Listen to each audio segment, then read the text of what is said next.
We're petrified about Charlie. Charlie has contracted the HIV virus. He was immediately put on treatment, strong antiviral drugs, which have suppressed the virus. Unfortunately, we don't have a cure yet. Charlie Sheen, the relentless force who ruled television with a swagger no one could touch, the son of Hollywood royalty who carved his own impossible path through the Platoon, Wall Street, Major League, and finally, 2.5 Men, where he became the highest-paid actor in television history, earning nearly $2 million per episode and reigning over the medium like a king who believed his throne was eternal. Not just an actor, but a mirror held up to the excesses and contradictions of American fame itself. A man who made millions laugh, who made rebellion look effortless, who carried the weight of a legendary name and somehow made it heavier. For decades, his face lit up living rooms across the world. His voice became the soundtrack to countless nights, and his presence felt as permanent as the Hollywood sign itself. But time, as it always does, was preparing him for storms no spotlight could shield, for losses no fortune could repair, for battles fought not on screen but in the hidden chambers of the heart. And now, at 60, the full cost of that life has finally come into focus. And what it reveals is beyond heartbreaking. Yet, behind that empire of laughter and million-dollar episodes, there lived a man carrying scars no camera ever captured. A childhood marked by silence and shame, a father's near death that haunted him at 11, addictions that began before he understood what survival meant, and losses that wealth could never soften. The world saw the swagger, the headlines, the defiance, but few ever noticed the weight pressing down in the quiet moments, the battles fought alone in rooms no spotlight could reach. And now, at 60, as the dust settles on a life lived at impossible speed, the full truth of what it cost him is finally coming into view. And it's more devastating than anyone imagined. Before the world knew his name, before the headlines and the million-dollar contracts, there was a boy born into Hollywood royalty who learned too early that legacy could be both a gift and a cage. September 3, 1965, in New York City, Carlos Irwin Estevez arrived into the home of Martin Sheen, an actor whose own childhood had been marked by poverty, polio, and a mother's early death. The Sheen household was not one of stability. It was a place of constant movement, suitcases never fully unpacked, schools left behind mid-semester as the family followed Martin from one film set to another across continents. The children learned early that survival meant adapting, that home was wherever their father's next role took them. But there was something else woven into the fabric of young Charlie's childhood. Something darker than mere instability. His father, brilliant and tortured, was what his own children would later describe as a terrible drunk. Some nights the house filled with sentimental tears. Other nights with anger that made the walls feel too thin. Charlie's brother Emilio would remember it years later with chilling clarity. It scared all of them. And then came the moment that would fracture something inside 11-year-old Charlie forever. In the jungles of the Philippines during the filming of Apocalypse Now, his father collapsed. A massive heart attack that left Martin crawling on hands and knees, receiving last rites in a language he didn't understand. When Charlie saw his father again, the man was taking baby steps with a cane, crying, and the light that had always defined him was simply gone. That same year, Charlie took his first pulls from a joint. The world tilted, nothing made sense, and he panicked. But he also discovered something. A way out. A softening of edges he didn't know how to smooth on his own. Because there was another wound, quieter but just as persistent. A stutter that trapped words in his throat, that made him feel broken in a way no one could see. He hid it for years, terrified that producers would discover his secret. And so drinking became more than rebellion. It became freedom of speech. It became the only way he knew how to talk without shame. Acting wasn't a dream for Charlie, it was survival. It was the one place where scripted words replaced the ones that got stuck, where he could be someone else entirely, where the chaos at home and the fear in his chest could dissolve under stage lights. But even as he began to find his footing, even as he started appearing in films alongside his father, the cracks were already forming. The wounds were already carved deep. And those scars would shape every choice, every excess, every tragedy that was still to come. Acting wasn't a dream for Charlie. It was the only door out of a childhood that felt too heavy to carry.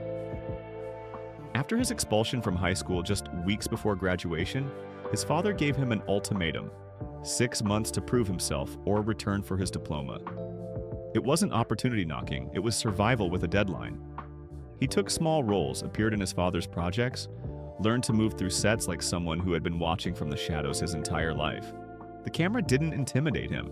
It offered something school never could: a script where every word was already written, where his stutter couldn't betray him, where he could be anyone but the boy counting cracks on walls to drown out shouting. Then, in 1986, life cracked open a door. Oliver Stone cast him in Platoon, a brutal war film that would win 4 Academy Awards and become one of the defining movies of the decade. Charlie wasn't just good, he was raw, present, haunted in ways the role demanded. Critics compared his performance to his father's work in Apocalypse Now, the very film that had nearly killed Martin. The spotlight found him. Wall Street followed. Then Major League, where his character became a cultural icon. By his mid-20s, Charlie Sheen was no longer just Martin Sheen's son.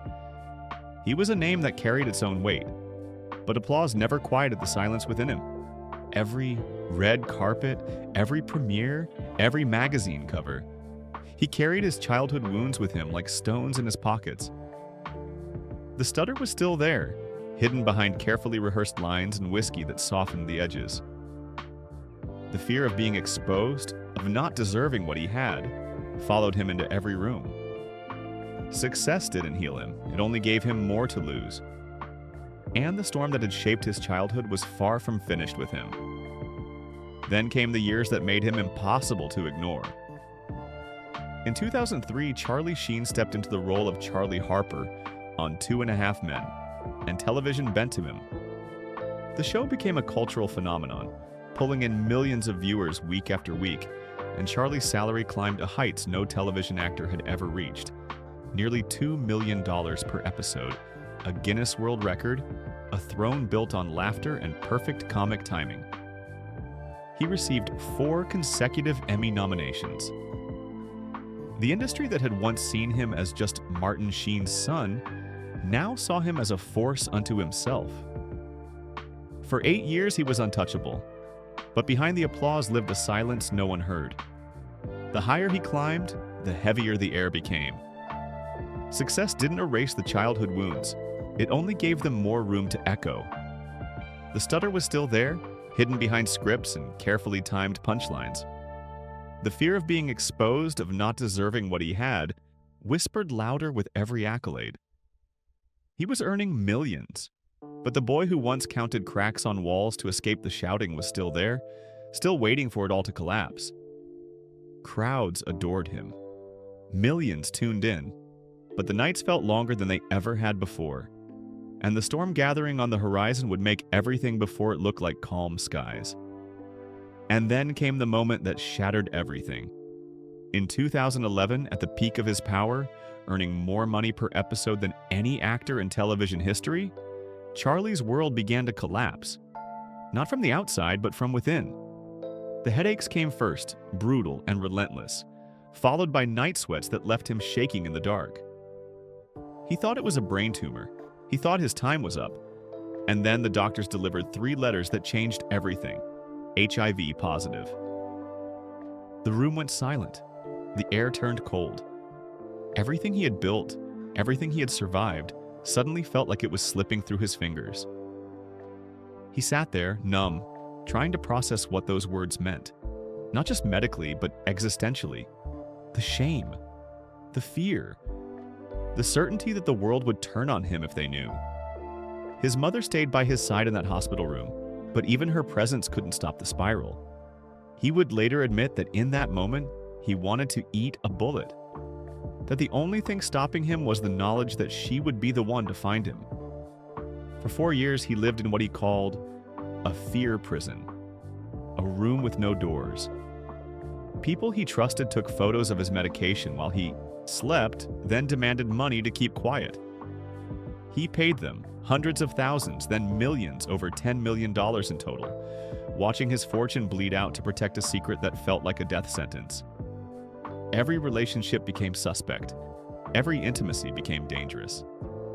The boy who once hid a stutter now hid something far heavier, and the weight of it crushed him slowly, quietly, in ways no one could see.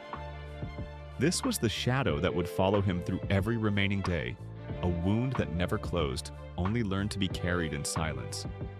In the days that followed, Charlie moved through life like a ghost trapped in his own body. The secret sat inside him like a stone, heavy and cold, pressing down on every breath. He couldn't tell anyone. He couldn't trust anyone.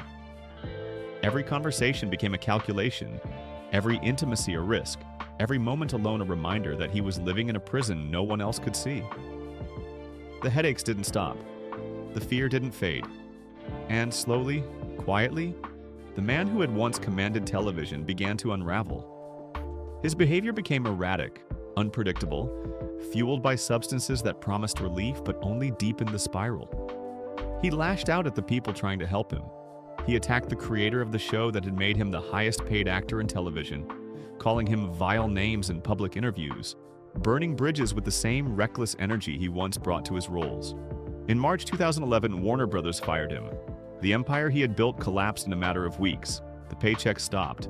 The respect evaporated, and the world watched, confused and entertained, as Charlie Sheen became a punchline. Winning, tiger blood, Adonis DNA, memes born from what he would later describe as an accidental roid rage, a meltdown triggered by testosterone cream and terror. But beneath the headlines and the spectacle, there was something far quieter and more devastating. A man who had lost everything and didn't know how to stop falling. And the darkness ahead was deeper still. As the years passed, Charlie began the slow, quiet work of rebuilding what had been broken. In 2017, at 52, a moment with his daughter changed everything. He had been drinking, had forgotten a promise, and watched her sit silently in the backseat of a friend's car, her face reflecting a question he couldn't bear to answer. Why isn't Dad driving again? That night, the shame settled deeper than it ever had before, and the next morning he stopped. Not dramatically, not with fanfare, just stopped. And he has been sober ever since. At 60, Charlie Sheen is no longer the highest-paid actor in television. His net worth has fallen from $150 million to just $3 million. The roles dried up, the headlines shifted. The world that once couldn't get enough of him moved on to newer names, brighter lights, louder voices. But in the quiet of his later years, something else began to surface. Not redemption exactly, but a kind of reckoning.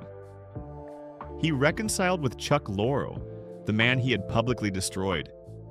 He released a memoir and a Netflix documentary, speaking openly about the HIV diagnosis, the extortion, the addiction, the fear.